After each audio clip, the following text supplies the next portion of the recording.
All right, guys, we are here. We're doing the thing. We are going to talk about Texas whiskey and only Texas whiskey today. Let's get into it.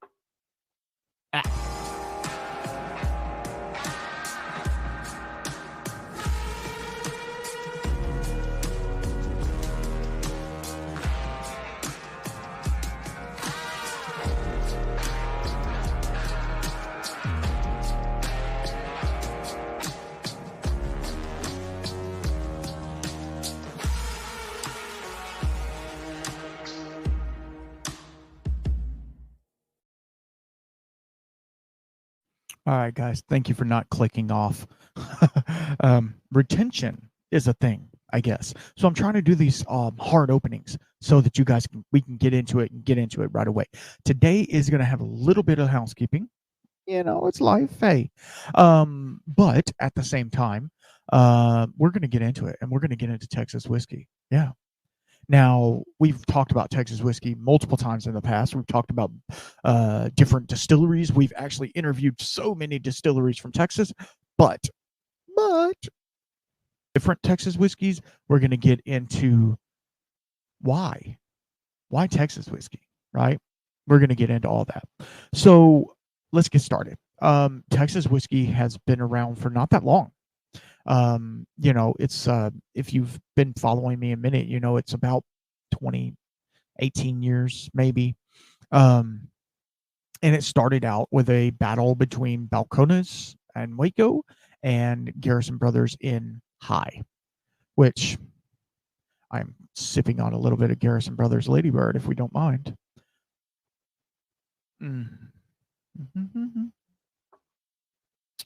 Finished in honey with honey matured or whatever, and cognac casks. Garrison Brothers is great at doing finished whiskeys. They do it so well. They know it too because it's very expensive. And we're going to get into that too. Is the cheeky price of Texas whiskey worth it? Okay.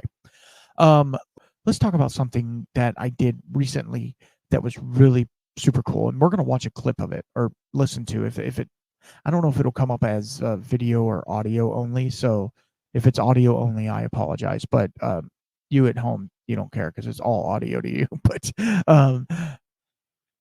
I was recently on a podcast with the whiskey provisioner, Richard, and he basically what he does is he talks to people like I do, some of the same people, which is kind of cool and strange at the same time, right? And he has kind of a different outlook on it. So we're going to get into that here in a second. So I was able to do that. And then I don't know if I talked to you about this or not, but I think I did a sneaky post or something about it, maybe. I was actually on Alan Bishop's If You Have Ghost, You Have Everything once again. I went on there and told my testimony story, which if you haven't heard it, you need to go back and listen to a couple episodes. Before we get started into Texas whiskey, we are going to listen to a little bit of the podcast with Whiskey Provisioner. This one is called The Whiskey Shaman Meets the Tea Wizard, a conversation of flavor and terroir. We're not going to listen to all 27 minutes of it, I promise, but we'll probably listen to a little bit. So I'm going to step back from the mic and let y'all listen. Back at West China Tea, and we're going to be talking today with Randall Jank. Told you I was going to mispronounce it. Wow. It's all good. That was clearly intentional. That was intentional. That's a microaggression, Richard. Yeah, go on. Randall. So Sohan's going to be bringing us some tea. It's nice to be back here again. It is. It's been a couple weeks. I haven't had any whiskey for the past 2 weeks, so gosh, I'm ready to be here. Super excited to be here today. Welcome, Randall. Thank you. Whiskey Shaman. I'd love to hear more about that. Okay, so basically, it was kind of a tongue-in-cheek play because I'm a whiskey sommelier. So one of the things is that we don't take ourselves serious at all. Okay. We are just shepherds of whiskey. And so I said, I want to be your guide to the spirit world. And what is a spiritual leader? Right. A shaman. So I said, cool, that works out. And it's a cool little cheeky little things. So that's what I do. I like that. Yeah, the spirit world. And in my podcast, I do tend to get spiritual on some aspects. So we'll see where it goes. Very recently, Randall was on a podcast called "If You Have Ghosts."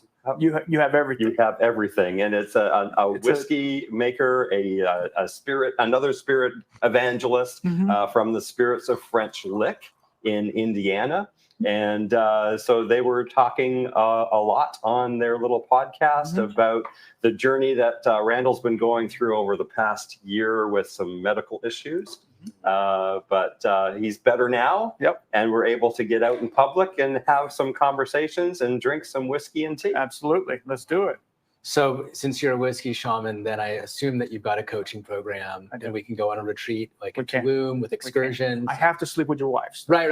You know, of course. That's just how it is. If the medicine doesn't work, if you don't pay the shaman. Exactly. Yeah. Exactly. Yeah. And you sit there with a bowl of whiskey and meditate with it, right? Absolutely. Okay, cool. As long as we're on the same page. Yeah. Good. It might have peyote in it. Who knows? But that's fine. That's fine.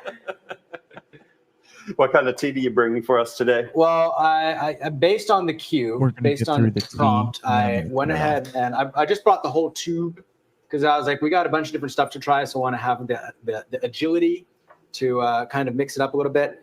I don't remember. I think I made some of these coins on the show already. Did I make amethyst? Does anyone know if I made amethyst? I don't recall. Hearing amethyst. I'm gonna do amethyst. So I wanted to do a white tea, and not like a super old white tea. The aged white teas are more like dates and honey. But we were apple, right? Yeah. That was the off-screen prompt. Was that apple is involved, and so the fresher white teas tend to have more of that like appley, crisp, fruity profile in like a subtle way, not like in a Apple Jacks kind of situation. But this is a purple white tea. And I'm just going with this one because it's new. We just got this one a couple months ago as a coin for the first time. It's a purple tea. Purple is not the type of tea the way the green tea or red tea or oolong tea is. Purple is the phenotype. So the leaves on this plant were purple. It's a mutation. It's a naturally occurring mutation. Wow. And so this is harvested from just those purple leaves. And getting just the purple leaves is a whole ordeal because they're rare. You've got to skip a bunch of plants to get the purple leaves. Really what you do is you go out with 2 baskets. You pick purple leaves in one, green leaves another. At the end of the day, you got a big basket of green leaves, a little handful of purple leaves. Wow. And so this is made from that. Process is white tea, meaning that it's raw. There's our little coin here. And I'll pass this around. You can kind of smell it, take a look at it. Shouldn't have too strong of a smell yet because it's still cold. It just are all the teas in this jar different? They're all different. There's Every 10 different teas. Yeah, they're all by the same dude. His name is Li Shu Lin. This is like our sampler pack. We sell this in our store and our website. So people come in all the time and they're like, I want some tea, but I don't know what I want. I'm like, here, this is $35. This is 10 different teas. You get comes with a little legend, so you know what they all are. There's a QR code. You can know like all the details really about them. This way you don't have to decide. So this is the pot of gold of tea. Yeah, absolutely. Yeah. It sounds like it. Why is the pot of gold? Pot of gold actually it's the chocolates, and they have all of the little guides to what each of the chocolates are. Yeah, you're right. Yeah. It's kind of like that. Yeah. Oh, that's a good analogy. Thank you. I'm going to go ahead and give this a little rinse here and wake it up. And then we'll smell it again, and it should be. All right, I think we're going to stop right there. Oh, God. It's still playing. Sorry. Wow. This is high-quality H2O right here. So, let me get the mic back where it's supposed to be, because I didn't want you to hear me sneezing. I don't know if you could hear me sneezing my head off over there, but I did, and I feel like it's coming again. Anyway, we're going to get through it. So let me tell you about Sohan. Sohan is a tea nerd. Like, I'm a whiskey nerd. He's a tea nerd. And it's so cool to sit there and talk to him and kind of go over the different teas and stuff like that. When I said it smelled like tea, it's kind of a funny thing because like it does. It smells like tea leaves. I mean, it's really not. But like once he put water on it and got it heated up a little bit, it really did have a different smell. It was very strange. And because I don't have a marker for tea, I drink, what do we drink? Sweet tea, unsweet tea, whatever.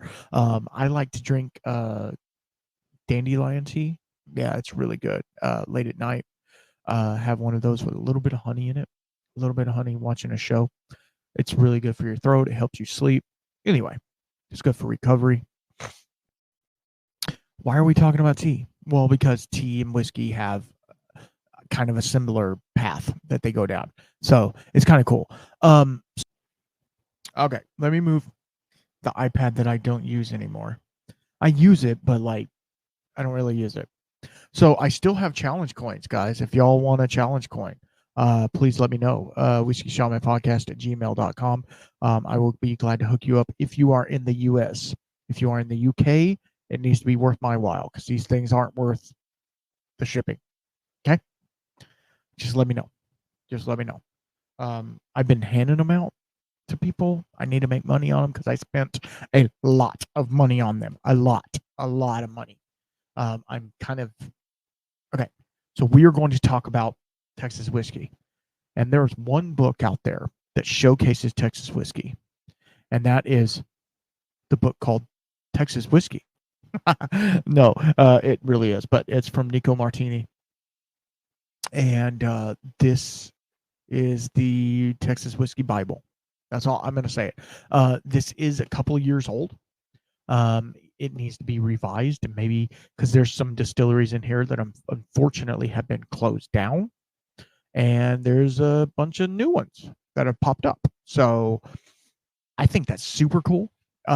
That there's new distilleries out there and there's new whiskey being made, and it's not just bourbons, and it's not just single malts, and it's cool rye whiskeys, some cool like weeded stuff, and it's just really cool. And I'm pleased to have this book, and I think you can find it online. Yeah, just look it up. It's a Texas Whiskey from Nico Martini. It's really cool. I am going to reference it quite a bit. We are going to talk a little bit about certified Texas whiskey. I think we already have, but I'm going to dip into it again just as a refresher. If those of you who know what I'm talking about, whatever, get over it. This is the Texas whiskey episode. You knew that we were going to talk about Texas whiskey, and guess what? We have to talk about what certifies it as Texas whiskey, because there's a lot of counterfeiters out there saying that they're from Texas, and they're not. They're from Canada or whatever. So the Texas Whiskey Association. Now I am reading a little bit, so just bear with me. Was created as a direct response to some of the sourcing practices of so-called Texas whiskeys and the primary source of the whiskey outside the state, marketing to the intention of making a consumer think that it's from here. Now, while sourcing itself is not inherently evil, they don't care. Throwing a Texas flag and some boots on a label and naming yourself some sort of nature other than located in Texas, calling yourself Texas whiskey is awful shady. And I agree. Here's the deal. I have no problem with sourcing. The last couple of whiskeys that I have dove into have been sourced whiskeys. Like, it's so weird. It really is. The whiskey I just talked about on an episode is Saints Alley. Okay, I love this whiskey. I gotta set down. Sorry. I love this whiskey, but it is partially from a sourced MGP. It's Iron Root Republic and sourced MGP mixed together, finished in really cool casks. That is so amazing. It does not say certified Texas whiskey on it because it's not. It's partially certified. You can't partially certify a Texas whiskey. You know what I mean? It has to be all Texas. So I thought that was super cool. So I have no problem or qualms with sourcing. If you're sourcing, everybody has to make a product, and I get it. There's some people out there that cannot, like we just talked with Aiden over at Natterjack.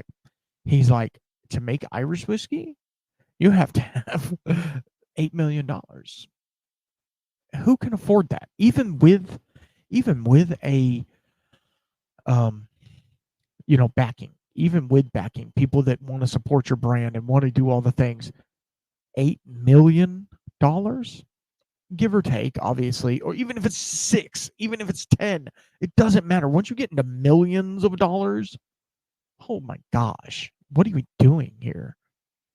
So I understand sourcing, but what do we always talk about? Transparency, right? Just be transparent about it. Be transparent about the things that you are doing. And that's all I'm going to say. Okay. So let's see what's certified Texas whiskey. In order to be certified Texas whiskey, according to their website, the standards must be met are, and it's 5 things. It's not a big deal. Produced at a licensed distillery wholly located within the state of Texas. Okay. So it has to be made in Texas. Okay. Produced from cereal grains, whole grains, ground grains, or grain flakes, and Texas sourced water that is processed in the state of Texas into a mash, fermented entirely in the state of Texas, distilled and barreled in the state of Texas, complies with the TTB designation of whiskey in both class and type. So if you are doing, it doesn't matter. You could do a light whiskey, you could do a grain whiskey, you could do a bourbon, you could do whatever. It doesn't matter the protocol as long as you're following TTB regulations, right? If you're making a malt whiskey, it better be made from malt and only malt, right? You can use extract within the territorial boundaries of the state of Texas, bottled within the state of Texas with no additives other than Texas sourced water. So Devil's River, that's why they had to get their water on the Texas side, because it has to be Texas water. Super cool story though. Didn't you love that Devil's River? That was awesome. I just wish, and this is no dig against them. Mike is an amazing person. They're doing really cool stuff. I just wish that I could get an offering from them that wasn't chill filtered, just to see the side by side of a non-chill filtered versus a chill filtered. I don't know if they would even do that. I would love to see it though. As a nerd, obviously, I would love to see that. Take that for what it is. That's my two-bit thing. Independently verified via the on-site annual verification officer of the Texas Whiskey Association compliance team. They have to comply. You have to comply. All right, so let's get into a distillery. Are you ready? And that's the one I wanted right there. I'm trying to. Okay, let's talk about a distillery that I have not had on the podcast yet, and I will very soon. Sorry, I was moving the mic with my chin. I will very soon, and they are called Tawakara. Tawakara. I know, it's very strange. It's very strange. Tawakara they're known for their 4-grain bourbon. Look at these flavor notes: caramel, buttered toast, white pepper, Texas corn, obviously, a little bit of smoke, and some vanilla. That sounds freaking amazing. Their rye is basically the same thing with some chocolate and some spice in it. Let's go home. Where's home? Why am I on this part of the website? Handcrafted from grain to glass, Tawakara is an award-winning, well-balanced whiskey. We use locally sourced Texas grain, mill, mash, ferment, distill, and hand dip each bottle in our distillery in Palestine. It's not in Palestine anymore. They need to change their website. They're not in Palestine. They had to move. They're in Grapevine now. They're in Grapevine because Palestine was a dry county. Yeah, they're making whiskey in a dry county. Let's click on this. Let's click on behind the bottle. Sorry, my internet's like super sucky right now, so everybody talks about this. Quality, integrity is value. The Jackson and Vivon families, these ideals led into creation of Tawakara, our competitive nature in the pursuit of the perfect sip. We take no shortcuts, hoping that the hard work works in our thing. There are no shortcuts. It all starts with our family pouring grain into the mill to where we seal each bottle. We mill the raw grain, ferment, mash, and cook. They give back. They help out a lot, and I've noticed that with a lot, and we're not just talking. I can get out of here. A lot of, and I mean, I've done research on Texas whiskey. I haven't done a whole lot of research on Kentucky whiskey and stuff. I'm going to. I'm just more into craft whiskeys, or quote unquote craft whiskeys. So being able um, to dive into these particular whiskeys, I've noticed that they give a lot back to the community, either their local community or their governmental community or something like that. Like the Devil's River with the River Project, and these guys giving back to hunting and fishing and stuff like that. Like it just really amazes me how, okay, whiskey is a product that is meant to be made for monetary gain, right? I mean, that's just bottom line. That's what it is. You make a good product, you sell it, right? Well, you have to make a good product first. That's the thing. I have tried Telracara multiple times. I've never owned a bottle. I don't know why. It's hard for me to find personally. I saw one in the store recently. I don't know how recently, but I saw one in the store, and it was, I didn't pick it up for some reason. I don't know why. I need to pick it up. Yeah, take that for what it is. I've tried them multiple times. It's good. I tried them a number of years ago, and it was a little harsh, a little bitey, a little. How do I say it? Let me get. They were young. What you perceive when you drink a Kentucky bourbon compared to what you perceive when you drink, like, even any sort of what they call craft, right? What you were perceiving is the craft note, what they call the craft note, is grain. You don't like grain, right? You're like, ooh, that tastes crafty. No, it tastes like grain. Because here's the thing, and I mean, there's a lot of distilleries out there getting really good barrels and really good this and really good that, but you would be dumb to think that a cooperage that, I mean, a lot of the big six distilleries have cooperages on site, so they're creating their own profile. When we talked to Mitch Weddle about that, remember, like, these cooperages are on site, so they get the best of the best barrels, right? Not to say that craft Texas whiskeys aren't getting good barrels. They are. The issue is they're not in the barrel long enough. 6, 8, 10-year-old Texas whiskeys are going to be over oaked, and they are going to be 2 thimbles full of whiskey by the time you're done with it. Like, seriously, it's going to be black as coal, and it's going to taste like wood. That's all it's going to taste like. So there is something to say with the terroir, the Texas climate. It doesn't matter where you're at. Houston, Dallas, Abilene. I even spent some time in Arkansas. No, wait, hold on. That was a song. Sorry. McKay Brothers. You guys ever heard of them? I think they're disbanded now, but back in the day, we used to go to Lukenbach.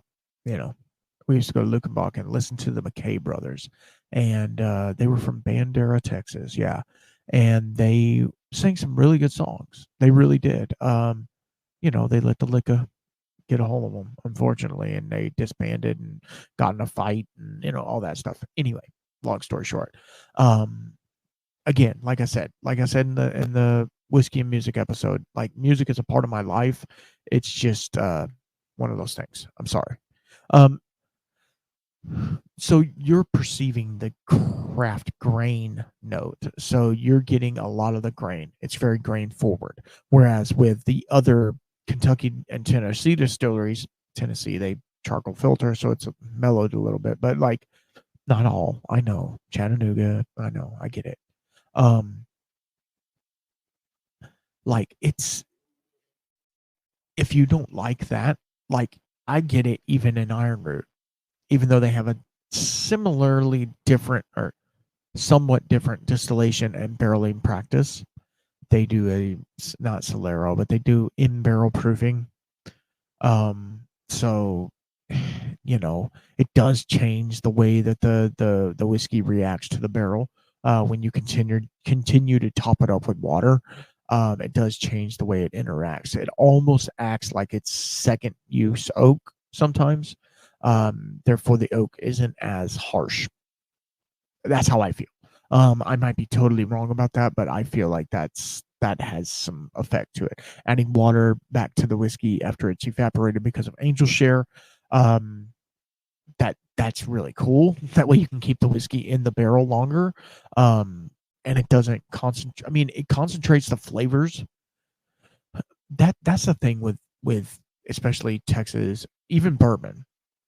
When the whiskey goes in there, it's mixed with water, right? It has to be less than 62.5% alcohol going in the barrel, right? So at 125 proof, what's going to happen is during the hot summers, the water is going to evaporate off of the alcohol, therefore increasing the proof. Now, when we talked to Alan Bishop, he said that at Spirits of French Lick, which he is no longer at Spirits of French Lick, thank God. I mean, not thank God, but like, I've known about this for a minute, and now we can talk about it. He's with Old Homestead Distilling, and I'm so excited for him. I can't wait for him to get out there and start creating some amazing products that are going to just be like crazy, weird stuff that he's doing. Can't wait. Can't wait. Hopefully, I can get a direct connect and let you guys know how awesome it is. I've never tried any of Alan's products other than his apple brandy that he made, which is not whiskey. It was really good. Okay, let's move on. Tawakara doing some amazing stuff. I need to pick up a bottle. Okay, I need to pick up a bottle. I'm doing Tawakara a disservice. I really am. I need to get into their bottle. I need to review it. I need to sit with it. I need to support them. And I feel bad. Okay, so Texas whiskey, as you all know, it has a inherent heritage behind it. No matter who's making it, it has this heritage that is like, we are Texas. This is us. Love it or hate it type relationship, which is, if you know Texans, that's kind of how we are. Take us for who we are. This is us. Which I love. I love that thought process, but at the same time, like creating a good product, right? Creating a good product is another thing. Like, and I feel that Texas whiskey is trying to create the best product they can. In the beginning, there was a lot of sourcing. It's just one of those things. There's very few distilleries that started out 100% grain glass. Tawakara started in 2017. You know, it's just they've been making good product for a while. The bad thing is you have to sit on barrels, which sucks. So you have minimum, say, 2 years. Minimum 2 years that you're just sitting on barrels. That doesn't make a whole lot of money for the company. You know what I mean? So the next distillery, I'm trying to do some of the more, not obscure, but the different distilleries, because we've all talked about Balcones and about Iron Root and about Andalusia, which I love all of them, and about even Crowded Barrel. All they do is source. That's all they do, and they're creating. They're not making. They're creating some amazing products because they're doing finishing options, and Kyle is working his magic over there. It has changed. Not gonna lie, it has changed a little bit from. I don't want to say when Daniel had his hands in it, but it has changed a little bit. I'll say that, because now they're moving to tequila and all kinds of other things. Which, hey, strike while the iron's hot. I get it. We're not talking about that. We're going to talk about Austin 101. Yeah, Jack is going to love this one. He's not that he's a fanboy, but he really digs Austin 101. I am working on Austin 101, and this is a different. This kind of flips the script on everything. They are 100% sourcing everything that they do. Yeah. Where they're sourcing it from, it says Texas, but I've heard it's MGP too. So it says right here on the thing, distilled wood, Texas grains, and hill country water. I'm going to hope that that's not a lie. this is the Texas Austin 101 light whiskey. So if you know what light whiskey is distilled higher than 160. Almost a vodka. It's not vodka. 94.6. Somebody's going to tell me, I'm sure. 190 proof, whatever. It's distilled that high, and then they put it on oak. So it strips out a lot of the flavor, but you still get some really, really good flavors with it. So at 101 proof, our light whiskey is contrary to what pop culture makes it think of a light drink. It's not about the calories. It's all about the taste. Light whiskey is the official spirit designation. We distill it differently than you would bourbon or other whiskeys, which gives it a unique taste and a smooth finish right off the still with soft aromas and stuff like that. Okay, so the good thing about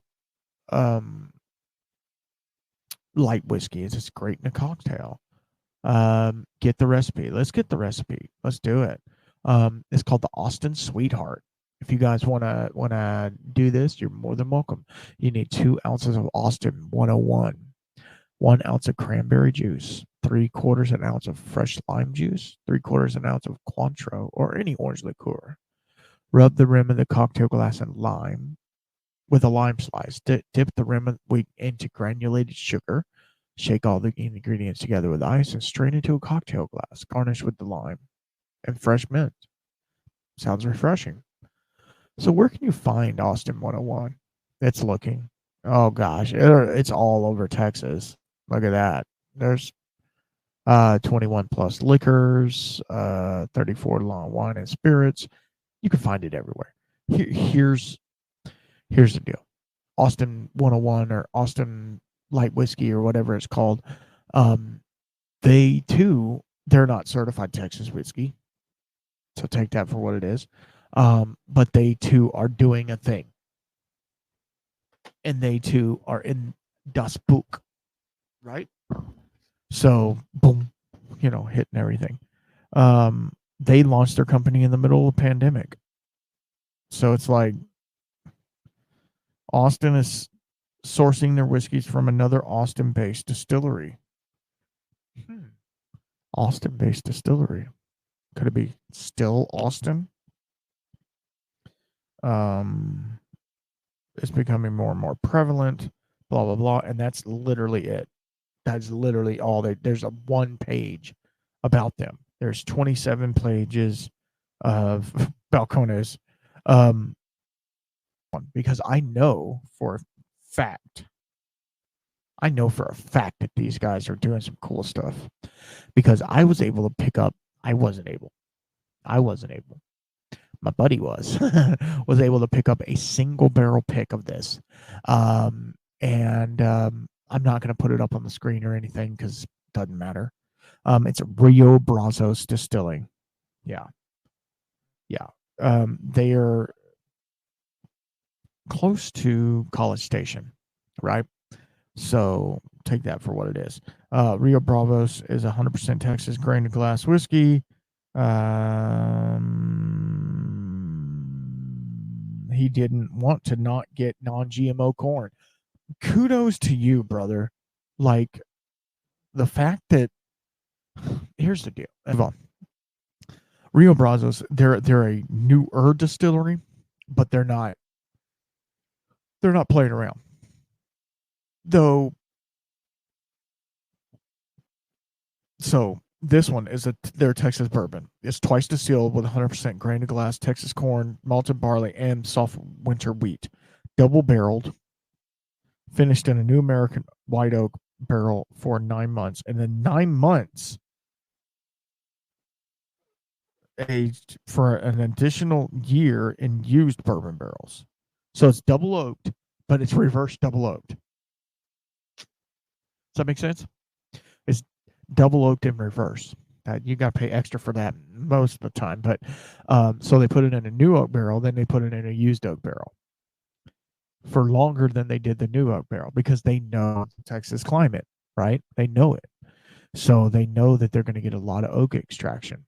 But if you do it the opposite way, you're going to still get oak extraction, but you're getting mellowing. See, here's the thing: would needs time to mature.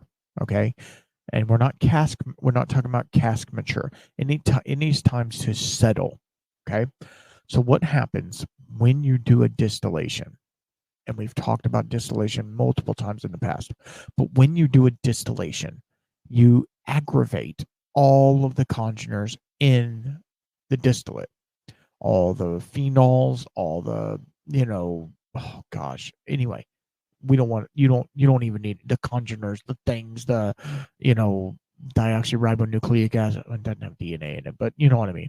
All the things get angry and they get all over the place. That's like, okay, you ever have a whiskey and you put a little water in it and then drink it right away? It's super hot and fiery and burning your face.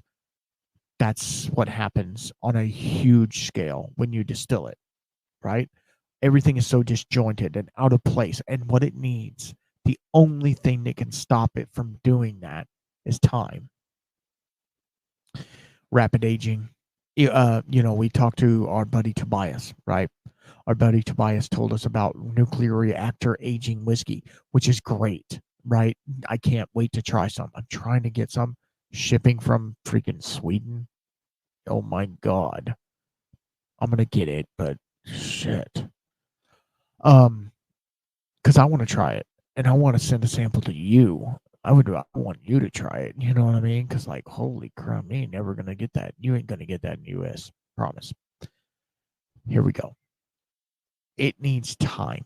When you distill, especially right when you first distill, it needs time. How much time? I don't know.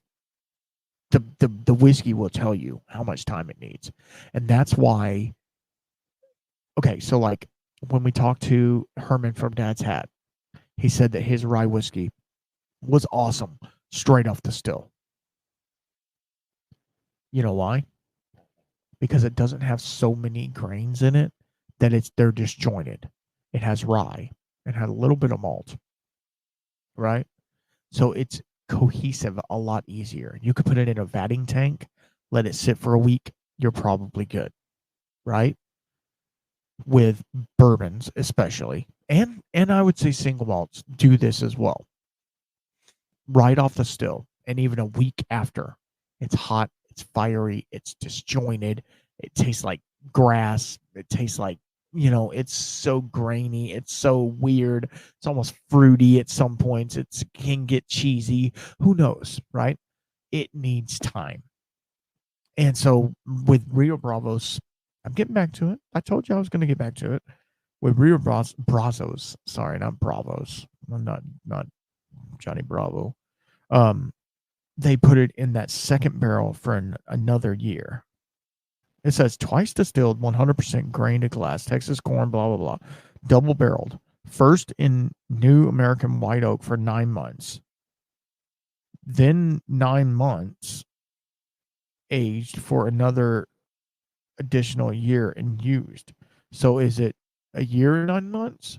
Or is it 9 months and 2 new barrels and then a year and a... Is it triple cask? That might be it. Football. Anyway, we're moving on. I don't know, man. I really feel that Texas whiskey there's so much stuff out here that it's really cool. I'm trying to find some that are, ones that we could talk about. There's Pflugerville, which I think has changed their name to Spirits of Texas. Still Austin, which we know and love. One of the highest stills available. Maverick. Okay, so I got to talk with them, and we're working on this. Maverick is out of San Antonio, and Kim Maverick has long been interested in his family's history. Blah blah blah. Maverick whiskey is completely Texas grain to glass.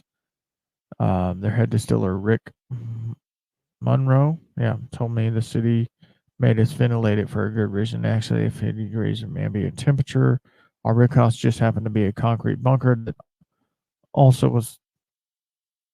used 30-gallon barrels because the city wouldn't allow them to have anything larger in a vault. So what they do, we can talk about this for a second. They age their whiskey in a bank vault. Yeah, downtown San Antonio. I think downtown. Mm-hmm. I think it's on the Riverwalk or right next to the Riverwalk of San Antonio. They age it in a bank vault. So you have to think about the climate there. Has to be a little more temperate. I don't know why, but I would just think a bank vault that's like underneath the bank or whatever. I've never seen it. I need to go see it. I live close to San Antonio, but like you would think I would go see it. But anyway, I haven't seen it yet. My buddy Locktar has been there. Locktar Barrel Breakdown. Go check him out if you so wish. He's a new whiskey tuber. He's into whiskey. He's using it. He's actually drinking whiskey for health reasons. Yeah. I feel like that's really cool. We had a episode about can whiskey make you smarter and the health benefits of whiskey, and he is a living testament that there are health benefits of whiskey. So take that for what it is. He's doing some cool stuff, doing some reels and stuff like that. They're real funny. Anyway, we're not talking about Locktar. Maverick, yeah, I need to go check them out because I don't know. It's one of those things where like you start thinking about where to go in whiskey, and Texas whiskey especially. There's so many out there. There's over 32, 34 whiskey distilleries, just whiskey distilleries in the state of Texas. Now, the state of Texas is broad, right, and wide and deep, but there's one over by my cousin's house. There's one, they're all over the place, and I need to go visit that one too. It's just one of those things where like when you're spending time with family or you're trying to do, not nobody else wants to. Here's the deal: are you a whiskey person? You're listening to this, so you're a whiskey person. Nobody else is. So you're the only one that wants to go do the whiskey thing. Everybody else is just like, no, I would rather go to the pool. Let's go to the pool. Can we go? No, I don't want to go to the distillery. I want to go to the pool, or I want to hang out, or grill some steaks or something like that. Like nobody wants to go to the distillery. I get that. And so like I have to set apart time. Like I recently went to Garrison to pick up that bottle. I didn't hang out there. I didn't like do a flight. To me is its own category. I don't care what you say. It's not a category, but it's its own category. Because if you compare a Balcones whiskey, the baseline Texas Balcones single malt whiskey, not the cask strength, not the single barrel, just their baseline single malt, and try it against Westward, Stranahan's, McCarthy's. Keep going. Right? You can pick out the Balcones for sure. It has a note. Balcones has a note, right? It has a note that is distinctly Balcones. I always thought it was like a burnt toffee or molasses. And it is. It has that note in it, but it also has this really richness, this rich, viscous, almost like treacle fudge, something like that. It's to die for, and that's just their single malt. We're not talking about their pot still bourbon. We're not talking about any of their finished lines. Their rye, Balcones rye whiskey, is unlike any other rye you had. It is like super dark chocolate and like weird. It gets weird real fast. Not bad. Did I say bad? I didn't say bad. I said weird. And that's the thing. Like when you find a profile that you can jive with, and we all, I hope we all have that one distillery or that one brand that we're like, this hits the bells and the whistles and the bombs, and it does the thing that I want it to do. Mine is Andalusia, right? I haven't had a bad bottle of Andalusia, and that's 100. Everything from their white whiskey to their hand-pulled Revenant Oak, right? Some of the best whiskey I've ever had. And I'm not lying. I would put it up against any whiskey out there. I really would. But that's me. Some people don't like it, and that's fine. I know of people that do not like Balcones whiskey. They don't like the rye, especially. I know of people that don't like Still Austin. They like the cask strength Still Austin, but they don't like the regular Still Austin bourbon. I mean, what do you do about that? It's one of those things, right? It's literally your bias of a whiskey comes into play, right? So it's like, I love super sticky bourbons, right? And super but I don't like a super tannic, super astringent bourbon, right? Like, that's why I can't personally, I can't drink, but I don't prefer Elijah Craig Barrel Proof. Any of them. I just did, not just, but a couple months ago, I did a video on which Elijah Craig Barrel Proof of 23 was the best. I did it this year, but, whatever. I didn't like any of them. I'm serious. I did not like any of them. I still have a sample of the C923 right here. I want to drink it, but I don't care. You know what I mean? Like, to me, it's not great. It doesn't hit my flavor profile. And that's the thing. Finding something that's going to hit your flavor profile. Here's the thing with Texas whiskey. Here's the thing. It is so wildly, each distillery is so, it doesn't matter if they're 10 feet apart from each other. Each distillery is wildly different than the other. And that's what's so cool. And like I was telling somebody the other night, that we had a fellowship at our house, and they were looking at my floor whiskey, which I'm not actively, I don't have the money. I'm actively trying to work on getting that room finished out, right? Because it's becoming an eyesore to me. And once it becomes an eyesore to me, then it turns into a thing, right? I've gone 2 years with it like that, and now I'm like, I would love to record some little shorts in there, some little 10-minute videos or something like that, just with the whiskey on the wall and doing the tater thing that everybody does. I would love to do that too, so everybody can see all of my Andalusia. No, there's a lot. Those of you who have been to my house, and all of you are invited. I hope you know that, right? Obviously, let me know. All of you are invited. I would love to sit down with each one of you, have a dram, talk about it. Let's go, right? Let me know. Obviously, don't just show up in my house unannounced. You might get a bullet in your head. I'm just saying. We don't play those games around here.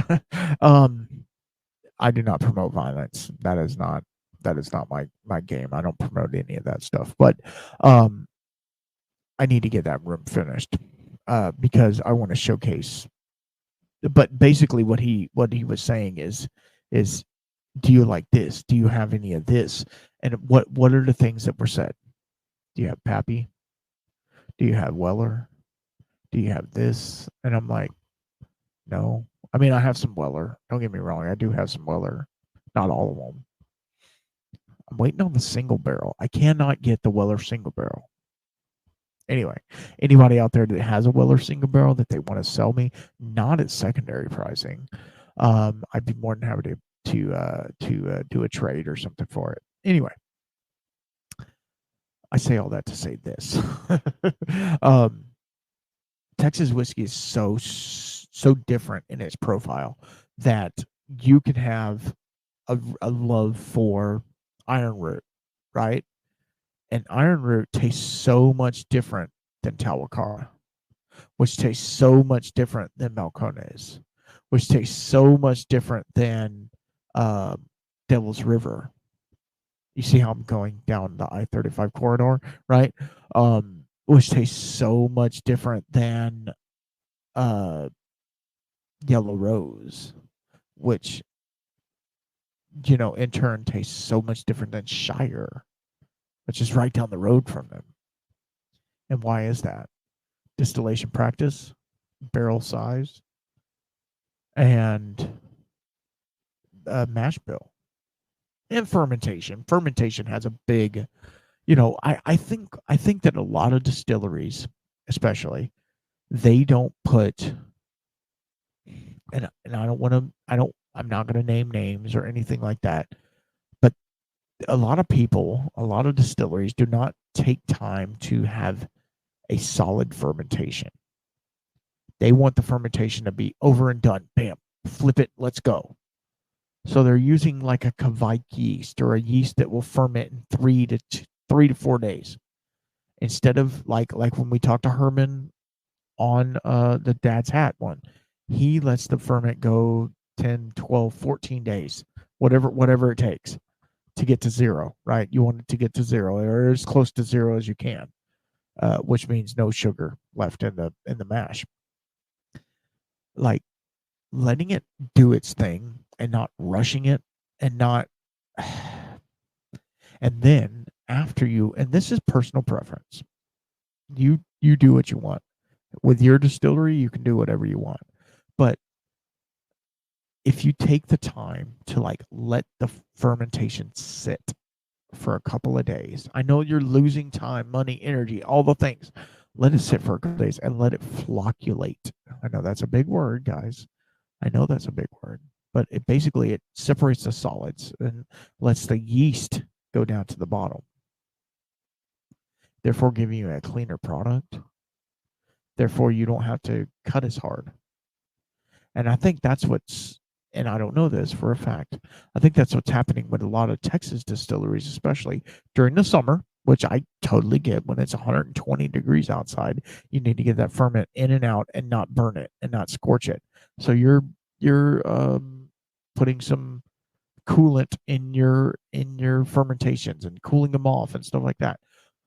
But you're also trying to turn and burn on everything. So what's happening is you're getting a lot of that stressed out yeast flavor over into the distillate. That's just personal preference. I don't know that for a fact. I am not a biochemist or a scientist, but that's just what I see from my tastings. I will say one thing about Garrison real fast. Then we're going to talk about pricing, and then I'm going to go. Garrison Brothers, if you've known me for a minute, we have a love-hate relationship. I just told you the story about Garrison Brothers and how they were super nice to me. They were above and beyond. They offered me a breakfast taco. I forgot about that. Yeah, they offered me a breakfast taco because they saw that I was, trying to do a thing. And I was like, no, I'm fine. Thank you. I just need to, I was more worried about the car, obviously, and getting home. That was another thing I was a little worried about, was getting home. And so I've always, from the beginning, from the first, which is right up there, you can't see it. I might pull it down one day. From the first bottle of, I still have it. Yeah. The first bottle of Garrison Brothers that I've ever drank was not great to me. It was not a good bottle.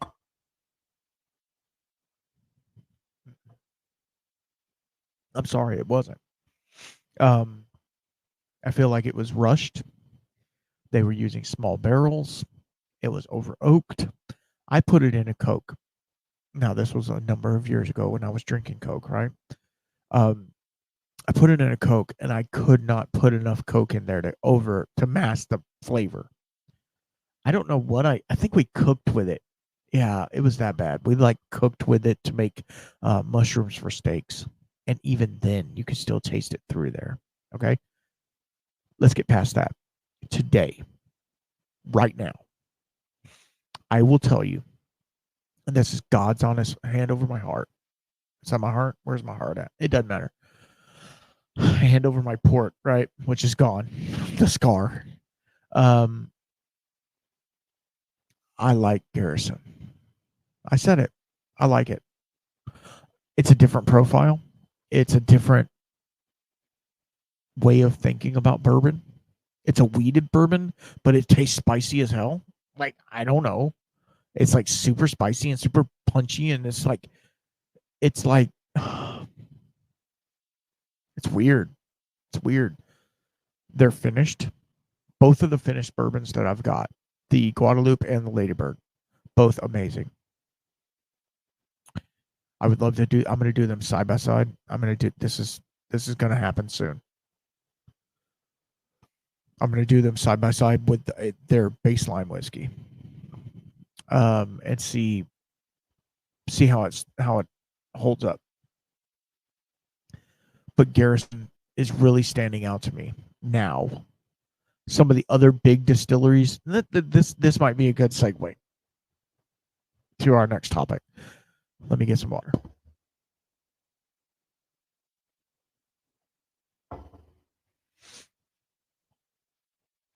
Sorry, guys. Dead air is money, right? Dead air is money.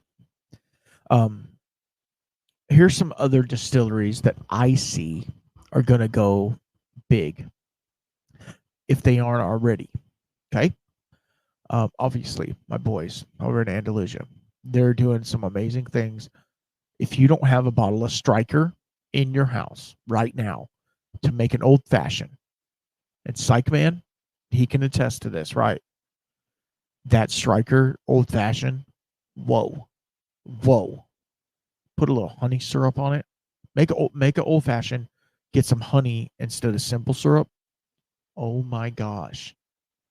Some of the best, especially if you're like barbecuing, grilling, doing something like that, it slaps so hard. Okay. Andalusia, obviously. Balcones is amazing. We all know these guys, right? And Iron Root's doing some amazing stuff. If you can find it. If you can find a bottle of Iron Root, mainly at Total Wine, right? If you can find a bottle of Iron Root, get whatever bottle it is. It doesn't matter. I just picked up the Iron Root Harbinger rum finished. Lord Jesus. It is probably one of the best bottles of whiskey I have. I'm not lying. For one, 115 proof. Banger. For two, it's Iron Root. They're doing amazing things. You get the Iron Root coming in. For three, rum. It's funky. It has some funkiness. It's plantation rum. I'd have to talk to Marshall over at Rough Spirits to see how funky plantation is. But to me, it has some funk to it. But it also gives it a little bit of sweetness. Oh man, one of the greatest bottles I've had. But then there's other ones like Tawakara, which I said, I need to pick up a bottle of them. Milam and Green, they're doing cool stuff, but I would really love for them to have some more of their product. Does that make any sense? More of their product, because it's hard. It's really hard to support them when everything they do is Ranger Creek doing some amazing stuff. I just picked up their 308 smoked single malt finished in a blackberry brandy cask. Like, shut up. Seriously. Hopefully they'll be on soon as well. All right, let's talk about the price you pay for Texas whiskey. There are some Texas whiskeys out there that are reasonably priced. But here's the caveat to all of that. If you're getting TX blended, it's a source whiskey. It's a source whiskey that's blended with neutral grain spirit. Take that for what it is. Even The Yellow Rose Rye Whiskey is sourced MGP 95.5, which that's reasonably priced. Unfortunately, a lot of Texas distilleries are distillery only because they can't get shipping. They can't get all the things. The ones that do ship to market, you do pay a premium for them for going to a local, mom and pop or a Specs, Total Wine, whatever. Being in Texas, we don't have Albertsons, Walmart, any of these places that sell liquor, right? We have to get it from a liquor store. So it is different. So if you let's say you go to Total Wine. I'm going to use Total Wine which I know people hate Total Wine. I love a mom and pop personally, but let's say you go to Total Wine and you want to pick a bottle of Texas whiskey. You're going to find Balcones. You might occasionally find an Iron Root. You're going to find Milam and Green. You're going to find You'll find some Still Austin, probably some barrel picks. That's where you want to go. You're going to find some barrel picks of Balcones as well. Mainly they're single malt, which is normally pretty good and it's cask strength. So use some water with it. Let's just say that. You might find some Andalusia. Every once in a while, you'll find some Andalusia. I know locally, like in the 100-mile radius of me, I can find Andalusia. But if I'm going 100 miles, I'm going to Andalusia, right? I'm trying to think of some of the other ones. Silver Star. Okay, let's talk about Silver Star for a second. I know they're like under the radar type whiskey. I think produced by Rebecca Creek, if I'm not mistaken. If I'm wrong, let me know in the comments. I'm almost certain. Rebecca Creek is doing some amazing stuff. Their double barrel Spanish oak is a amazing whiskey. I'm going to do a review on it very soon. It is really good. It's super candy. It's a mistake, and they're not going to make any more of it for like 4 or 5 years. So if you find a bottle of it, go pick it up. It has like a magenta type label on it. Double barrel Spanish oak. Anyway, they also created Silver Star, which to me was a really gimmicky cover. The label on it's real kind of crappy looking, but they just won double gold in San Diego whiskey or World Spirits, whatever. And at the Whiskey Festival, they won for People's Choice. So evidently I need to get me some Silver Star too. Now, I will tell you that Silver Star or Rebecca Creek does use MGP in a lot of their mash bill. Okay. So, not saying that's a bad thing at all, because they're blending some of their stuff with the MGP. They're like blend masters, right? They're a younger distillery trying to get their feet wet, and they created a product like the double Spanish oak, and it's amazing. So I can't poo-poo them, right? So Silver Star, I can only imagine, is probably doing the same thing, right? So kudos to the blenders out there. And I don't think we talk about the blending that often. We talk about next week, brother. Next week. Yeah. Yeah, she's coming on next week, just to let y'all know. I don't think we talk about blending enough. Like, it's one thing to make a single barrel of whiskey taste good. It is. But to make 1,000 or even 50, hell, even 2 barrels of whiskey taste good. Because you have to think about it. In each barrel of whiskey, you're going to have anywhere between a 5 and a 20% gradient of flavor difference. Okay. So then let's say you're creating a profile for Jack Daniels. I'm just throwing a name out there. Jack Daniels Old Number 7 needs to taste like Jack Daniels Old Number 7 today. and 20 years from now, and 20 years ago. That's where Dusty's come in. But anyway, it does change, but the flavor drift, which is a thing, needs to be so slight that nobody notices it. The whiskey nerd's going to notice. The thing with craft, here's the thing with craft or Texas whiskey, is they're not on that mass scale, right? They're not producing whiskey 10,000 barrels at a time, right? Giant is trying to, but they need a lot of work. I'll just say that. I love some of their products. Some of their products are not great. I had a Giant 100 from probably 2 years ago, 2.5 years ago, and I almost poured it out. I'm just saying. They probably have better stuff now. Here's the deal. I'm going to give you this. From the time this episode comes out, I am going to try. I have one bottle of Giant cast strength rye that I got last year at the Texas Whiskey Festival. I won it, whatever. It's fine. I didn't win anything this year, but probably because they can't read my handwriting. I suck. Like, I'm a left-handed Pollock. Leave me alone. I'm going to try it.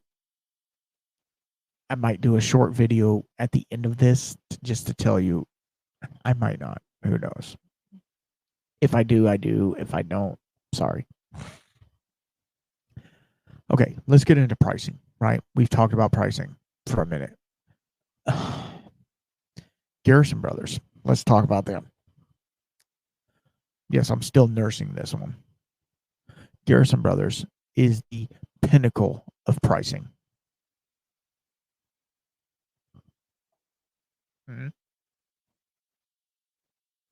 I'm serious.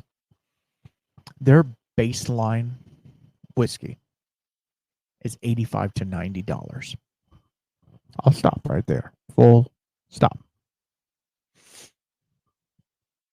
$85 to $90 for a small batch bourbon. What is going on in this world? Is it good? Debatable. I am unfortunately going to have to pick up a bottle to do a side-by-side, but it's a thing. So let's move on to somebody else. And they will not lower their price. You can buy bottles of their whiskey for $250, $300 a bottle at retail. We're talking over Pappy numbers retail for a craft whiskey. Think about that. Whoa. The balls, right? The balls. And doesn't back it up. That's the thing. Side by side, cowboy bourbon with Pappy 23 and see what happens. I don't know. I'm not going to do it because I don't have either. I did finish one cowboy 22. I enjoyed it. I actually did. Okay. Let's move on. Andalusia. Let's talk about them. A baseline bottle. I'm not talking about a special release, just their basic whiskeys. $50, $60 to me for a quote unquote craft whiskey. I'd pay that all day long, right? $50, $60 all day. Then you get into their special release and or their cast strength. They get up upwards of 80. Okay, I will pay $80 for a cast strength or a special release, like a finished or a whatever. Not for a baseline bottle. Let's go on to Still Austin. Still Austin has their baseline bourbon. And this is MSRP in my area. Now, take that for what it is. They have it at about $40. That's great. For a 2-year-old Texas bourbon, that's pretty good. Then their cast strength is like 60. Their single barrels are 70 to 75, depending. That's good. That's pretty good. And then they have special releases, which I bought the last one of the Bottle and Bond series. I think it was 80.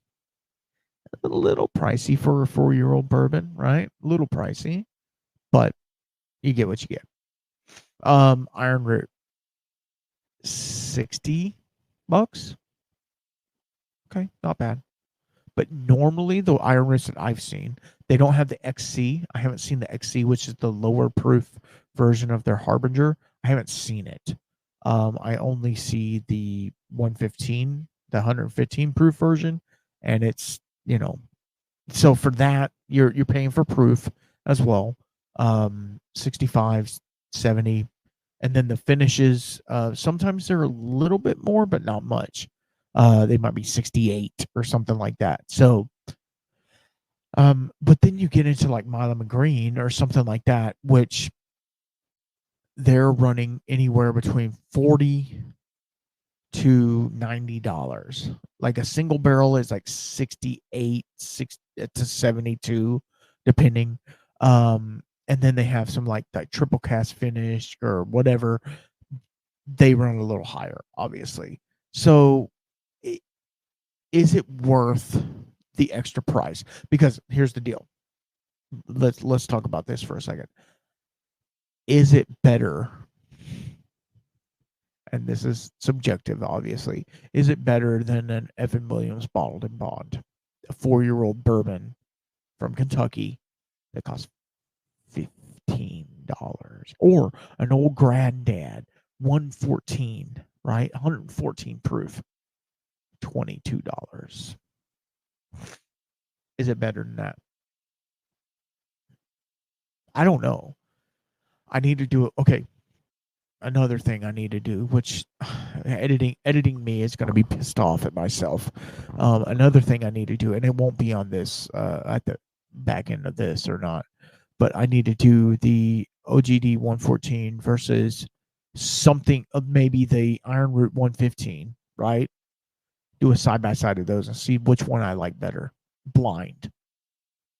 blind tasting. I think I will be able to pick out the Iron Root very easily, but I don't know. We'll have to see. Yeah, it's going to be interesting. I'm so excited. Like you don't understand how cool it's going to be when Texas whiskey has some 10-year-old product out there. Devil's River was super excited about their 5-year-old rye. That 5-year-old rye is amazing. Don't get me wrong. It's awesome. But it's 5. It's 5. It's 5. Just wait till they get 10-year-old product out there. How can they do that? I don't know. That's up to them. Like that's not my issue to bear. But creating 10-year-old, not okay. Stop. Age stated product doesn't matter. Is it good? Right? That's the real thing. Is it a good whiskey?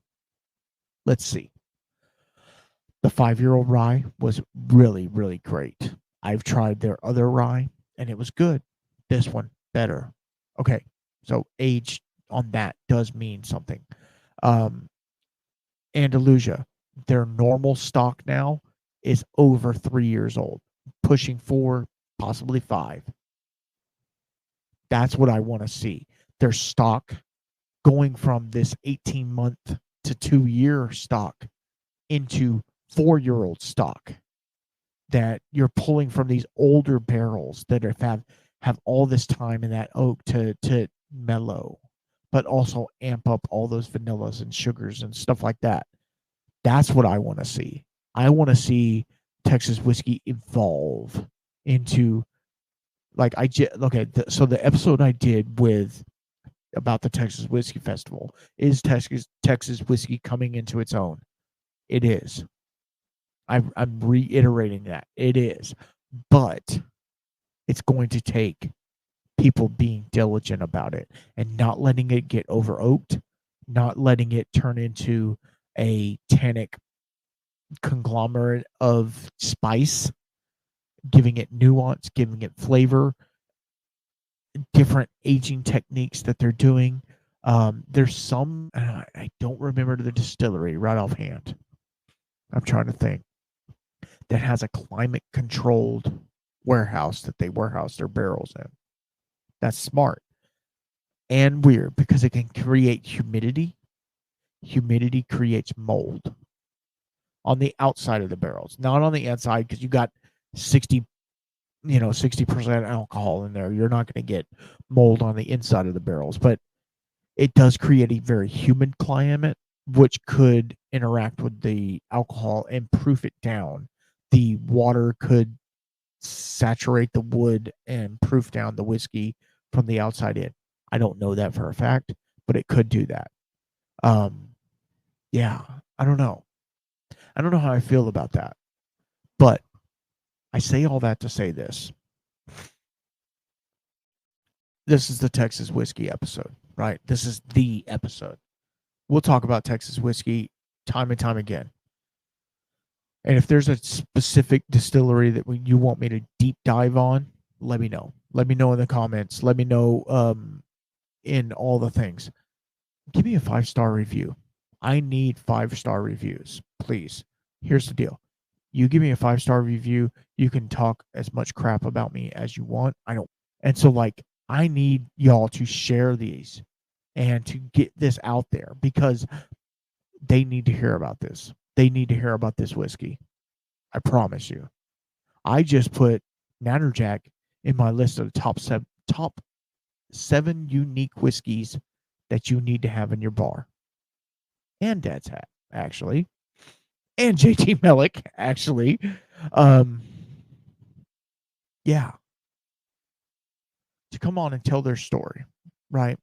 Not just their story, because process is process, right? Process is process.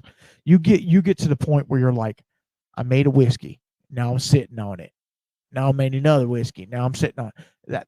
That gets old real fast. And I don't know if maybe that's what you guys are running into. It's getting old real fast.